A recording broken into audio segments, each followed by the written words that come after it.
Let's start off with the NFC. Me and Scott Farrell are going to be on live. We'll see if Sherapan will join us for a segment or two. Yeah, but me and Scotty will be on live during the first game up, NFC Conference Championship game. San Francisco 49ers getting 2.5 points at Philadelphia. Just to set the table a little bit, Brock Purdy would be the first rookie quarterback to start a Super Bowl. He would be the first. Brock Purdy's just broken all kinds of records already. But we should note, he's played 7 games. He's 6-1 against his spread. He's thrown 14 touchdown passes, which is second most in the National Football League since he's taken over. He's got the number 1 QBR rating in the National Football League. He's got the number 1 pass yards per attempt rating in the National Football League. Brock Purdy's not just game managing, he's game winning. What do you got, Mick? What's the Mick Aussie engineer algorithm play say? It's the playoffs. Let's get real. Always got the sheet. We're getting real. And like I said, I do this calculation when I'm not sure. And at the start of the week, I really wasn't sure. I've listened to so much talk all week, and the calculation has been done. And I'm really hoping that Brock Purdy does do well. I'm a fan of Jalen Hurts as well. You got to love the guy that gets drafted late in the second round. He still calls his dad Coach Hurts. Big fan of Jalen Hurts. I hope the 49ers win. I don't like the Eagles fans. They're turncoats. They're terrible. It's going to be tough. But the calculation, do you want the final score or do you want what we do in some of the items? Gabe, your call. Yeah, give us some of your items. Yeah. Well, first of all, the items that are key, obviously home field advantage. You can have 1 to 3 points. I got to give the total, the highest score, 3 points for the home field advantage to Philadelphia. It's a hostile environment. I really hope Purdy doesn't succumb to the nerves on that one. Injuries, very interesting. I was going to give no points to either, but listening today, it sounds like the Eagles are fully fit and there's some slight concerns with the 49ers, so I'll give 1 point to the Eagles. Coaching advantage, I'll give it to Shanahan just over Sirianni because he's had more years of experience, and there's a couple more players with more playoff experience. You got to give it to the 49ers there. You do. People talk about the experience factor a lot, but Shanahan's been in Super Bowls, Dave. San Francisco 49er players have been in Super Bowls. Philadelphia Eagle players, there's a few guys left, but not too many. So I don't buy in that Brock Purdy is going to put it this way. If the Niners lose, I don't think it's because Brock Purdy was nervous or was overwhelmed. Philadelphia is a damn good football team. But yes, the Brock Purdy is going to fall apart thing is not going to happen. Dave, what's your impression right now? How you feeling about these games? Start off with the NFC. I think this one goes under. I just feel like this is the under game. The other one's the over game. Listen, I'm friends with some really diehard Eagle fans. Sean Green's watching the show right now. He's texting me. He wants a piece of Mick Aussie right now. Eagles fans. Oh, boy, Sean Green that comes on the show. Sean yeah. Green, He said they're terrible. He's texting me right now. He said, listen. I think it's more personal with Mick. Mick doesn't like some Eagle fans. Oh, I don't know. I mean, we got Eagles fans literally watching right now. I'm waiting for Walsh to come and text me or Donnie Rightside. I mean, it has been the Eagles basically propaganda week all week here. So I understand the play on the Niners, but I just think that the Eagles being able to run the ball will be the difference in the game. I think the Eagles will be able to run it enough to keep the defense off of Jalen, go over the top. They're going to hit a big play. I like A.J. Brown to have over his receptions and over yardage. And I think the Eagles will get to the Super Bowl. I like your breakdown, except I think it's the other side. Oh, yeah, the San Francisco 49ers have won 12 straight football games. 12 straight games. They're 10-2 against the spread, but they've won 12 straight football games. Brock Purdy is 7-0. Two best but teams. To me, I think I'm going, best teams in the NFC by far. I'm going contrarian, Dave, or at least I don't have a contrarian, but I think it is differently. I think this game is going to open up. I think it's going to turn into, I don't know about a track meet, but I think it's going to be higher scoring than people anticipated. It won't be like the 1912 game last week. I think, 27, 24, 30, 28, 24 type thing in that range. Low 50s, but I think it gets there. But I also believe that San Francisco, I'm taking the Niners, but I believe that San Francisco will run the football, and that'll dilute Philadelphia. I think they're going to limit Philadelphia's possessions, even though I think it's going to still get there as far as the total. But put it this way, I think San Francisco will score, and they'll do it in 6 and 8 minutes. I think Philadelphia is going to score quicker when they get the ball, but a couple of stops here, a couple of stops there, the pressure is going to build on Philadelphia in this game, in my opinion, as San Francisco plays with the lead. I'm taking the Niners. I think McCaffrey has a massive game. This is what they traded for him for. I think he will be able to run the ball on the Philadelphia Eagles. In-game live, all access. I am Gabe Moranci. We're kicking it. Mick Aussie in the house. All right, Mick, tell us the final score. Let's rock. What do you got for us? Final score, NFC Conference Championship game. Eagles, Niners. All right. Yeah, I have a couple of more items. Turnovers, 49ers are a +1 there. Who my favorite NFLers pick? Most people are going for the Eagles, so 2 points there. And a new item, trends, analytics, stats, strength of schedule. Eagles have a easier schedule for the whole year, so 1 point for the 49ers there. I hate to say it because I hope the 49ers win, but I have the Eagles winning by 4 points. And if I was the coach of the Eagles, I would go long early and try and get up a lead. And let's hope the 49ers get an interception and come back and win the game. Really hoping 49ers, but calculation says Eagles by 4. 28-24, same score as you, but the opposite team. But I hope I'm wrong. I hope you are right, Gabe. I'm a 49ers So that's the fan. over. Yep. Dave, you can make an argument for both teams. Philadelphia, I agree with what Mick just talked about a little bit. Not to take anything away from Philadelphia, but this is a smash mouth football team. Yes. Philadelphia are really good. They really have had an easy schedule. Like, they really haven't really played anybody this year. Yep. And so, you beat the crap out of the New York Giants again. All right, good for you. Yes, they beat the Vikings the week before, but the Niners are another level. The Niners also, they're the ones that were in the NFC Conference Championship game last year. You talked about it as well, Mick. Playoff experience, they have it. Sirianni's never been in a conference championship game before. I don't think Jalen Hurts is going to, fall under any sort of spell of pressure or anything like that. But like I said, you can make, it's fascinating. You can make an argument that the Eagles should be bigger than 2.5-point favorites. And you can also counterpoint, Dave, and say, hey, the Niners have won 12 straight football games. They haven't lost in like 3 months. Yes. But to me, I'm going to buy the 0.5 point, get it up to +3. I'm also going to tease the San Francisco 49ers up to +9.5. But give me the San Francisco 49ers and the over in this game. Dave, your final conclusion. Philly and under. But if the game was in San Francisco, it would probably be San Francisco and under. I still think it's a tighter game, a little bit lower scoring, but could it fly over? Absolutely. I like the Eagles in the first half too. They've been the best team in football in the second quarter. I think that kind of trend continues.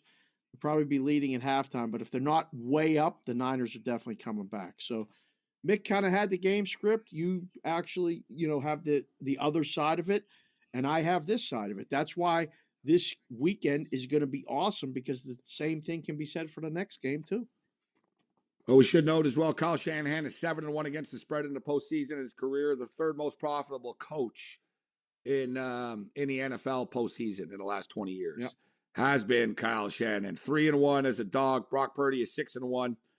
ATS 7-0. They've won 12 games in a row. They're 10-2 against the spread. There's a lot to like about this San Francisco 49er football team, but there's a lot to like about this next game as well. Joe Burrow, 20-5 against the spread his last 25 football games.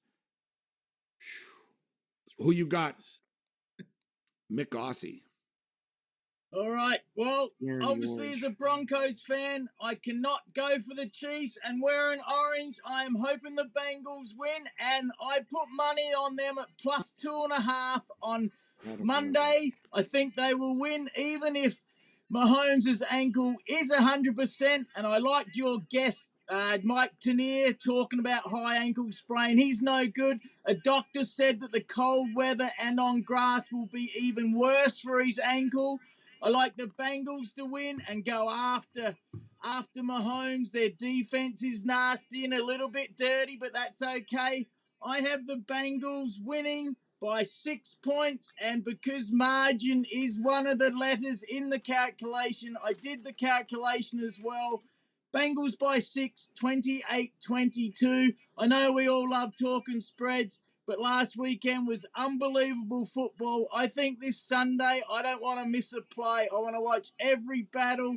The defense line of scrimmage is so exciting to watch. So really looking forward to it. And I hope it's a Bengals 49ers Super Bowl. There have been some great Bengals 49ers Super Bowls in the past. So Mick likes both games to go over 28-22. That's 50, Dave. It is going to be somewhat cold, but not terrible football cold in Kansas City. I don't think it really affects either team. I just think that, listen, I find it interesting that last week you couldn't find anybody that liked Cincinnati or thought Cincinnati was going to beat Buffalo. Now suddenly you can't find anybody that thinks Kansas City can win this game. I think Cincinnati has been a hell of a run. It's been an epic run for them. I don't like getting in front of them, but I think last year the Chiefs should have won that game, right? Patrick Mahomes got sloppy in the second half. He admits it. He says, I effed it up. If he said, why don't I? He goes, hopefully, that was what he said earlier in the week. He said, hopefully, I don't F it up this time. You know, they were rolling last year. They scored like bang, bang, bang, boom, boom. Yeah. They were scoring. Second half, they got a little bit sloppy. He started to force things a little bit. I think they've learned from their mistakes, and I think the Chiefs are going to play sort of to the strength of this, that nobody believes in them now. They see all this stuff, Dave, all week, right? All week. No doubt. Burrowhead Stadium, and, you know. Oh, I can't believe they did that. I think that the Kansas City wide receivers, the bunch of the speed burners that they have, are going to cause the Bengals problems. I think that they're going to move the ball. I think this is going to be a track meet, but I think the Kansas City Chiefs survive the track meet this time. I'm taking the Chiefs, and I'm taking the over. I like over in the game. I still so it'll be a rematch of the Super Bowl a couple of years ago. Then in my matchup from Kansas City, San Francisco again. Sorry, Dave. Go on. Which was a great Super Bowl. It was a great Super Bowl. It was cool because it was like East Coast, West Coast. Like we were getting different bets. We were getting all this stuff. Like, you know, in the back east in Pennsylvania and New Jersey and all this stuff, they were betting the Chiefs, and out west they were betting in Vegas. They were betting the Niners. Like they knew the final score. It was incredible. All of that being said, Niners let him off the hook, Dennis Green style. They did. Oh, we talked about it too, Burrow. What did we say yesterday, Dave? So he's 32-16, and then was it you? We came up with it, and he was 15-5. So he was 10-5. Sorry, no, was it you? So, anyways, it was. We talked about. He's 32-16 in the NFL, and he was 10-5 in his last season with LSU. It's ridiculous against the spread. How did we go against them? Like that's 40. So, yeah, 40. He's 42-21 against the spread. Parker's doing a show, and he's probably going to hit a buzzer or something, or kill my mic if I say I like the Bengals, and I totally understand it. If Mahomes was 100%, I'm not wearing the orange for Bengals. This is Jim Kelly, Miami Hurricanes. Right. It's been a lot of orange on the show today, I noticed. But anyways, go on. If Mahomes was 100%, I would say the Chiefs are going to win. I don't think he's 100%. So I think the Bengals defense slows them down enough. I think the game does go back and forth. 31-24, Cincinnati wins. We get Cincinnati and the Eagles in the Super Bowl in my world. I don't know if that's the best matchup because I don't know. I mean, it has two really young quarterbacks that could be the face of the league going. but it doesn't have Andy Reid against the Eagles. If it's Cincinnati versus Philadelphia, I'm taking Cincinnati. Amen. Amen. If Cincinnati get to the Super Bowl, are they really going to lose 2 in a row? Or if it's Cincinnati, San Francisco, who would you take, Dave? Listen, that's a toss-up. If San Francisco wins this game, they're the lowest. They're the highest odds. They're the last choice right now. And look how good they are. They're like plus 320 still. It's crazy. So I said, because, we were talking about it too last night, and Ranieri and Dubs. A lot of people are saying that the winner of the AFC game is the Super Bowl winner. If San Francisco goes to Philadelphia and wins, they're very likely to win the Super Bowl. Very likely to win the Super Bowl, no matter who it is on the other side. Sorry. I think that the AFC is clearly a better conference, but these two teams are the heavyweights of the NFC, so they could win as easily as anyone. You're right. Dude, you could take all 4 teams, put them in a blender, and whatever. Like, you know what I mean? Like we said, all you need to know about this. Look at the advanced Super Bowl number here. Look at the Super Bowl numbers. Pick them as far as the point spread. So look, San Francisco would be they are right now. You can bet this. At FanDuel, San Francisco -1 against Cincinnati. Kansas City is -1 against San Francisco. Cincinnati and Philadelphia. Philadelphia is -1.5. Oh, wow. Kansas City and Philadelphia -1. So in other words, basically, if the Chiefs make the Super Bowl, they're 1-point favorites, and the Bengals make the Super Bowl, they're 1.5-point dogs. Seems to be the gist of it here. But Chiefs fans will come out in droves and bet this. Like, this is what they do. If Mahomes and the Chiefs win this game, they are coming to Arizona. They're going to every sports book in the world wearing Chiefs stuff from top to bottom, like they are going to just take home the whole thing. So it makes perfect sense. They have to be favored. But if he ain't 100%, even if they win, Mick, who's winning the Super Bowl? Who do you have winning the Super Bowl?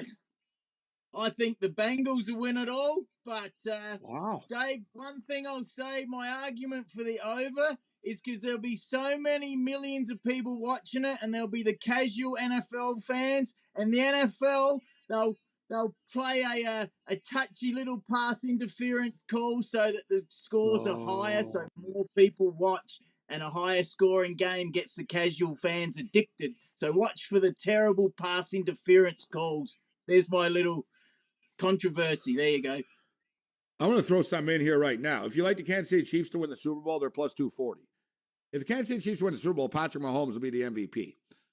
Yes. Patrick Mahomes to be the Super Bowl MVP is plus 300. You get 60 more cents.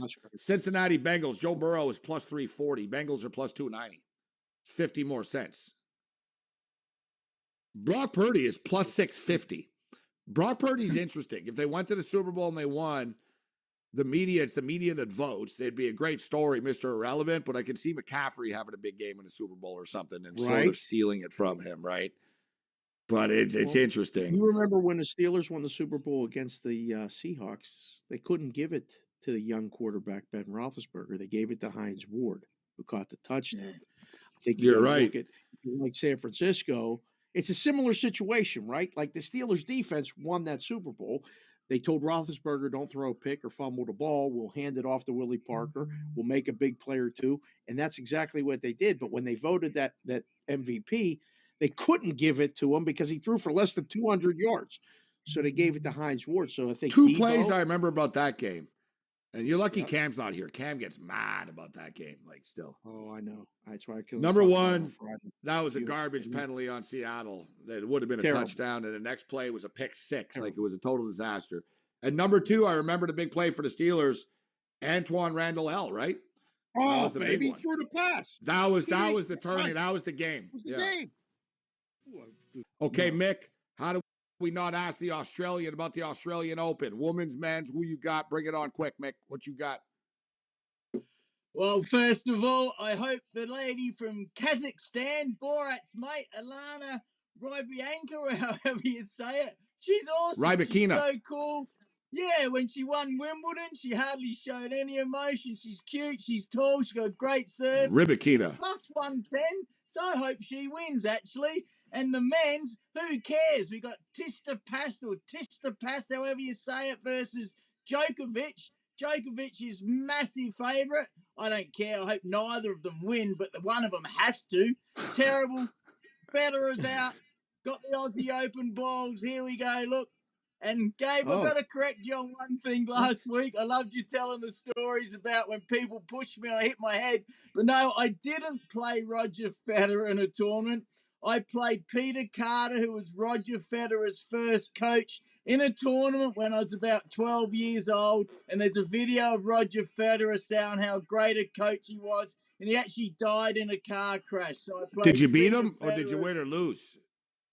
Oh, mate, this is unbelievable. It was quarterfinals in the city, and I'm a country boy, got the invite because they wanted me down there. I got the first game. I was up 1-0 thinking, hey, I'm going to do all right. He was the number 1 seed. True story. Hey, we're running out of time here, Mick. You lost. Give me the Vancouver Canucks to win tonight. Not 1 point. You get another point. Over 1.5 in the first period. Go.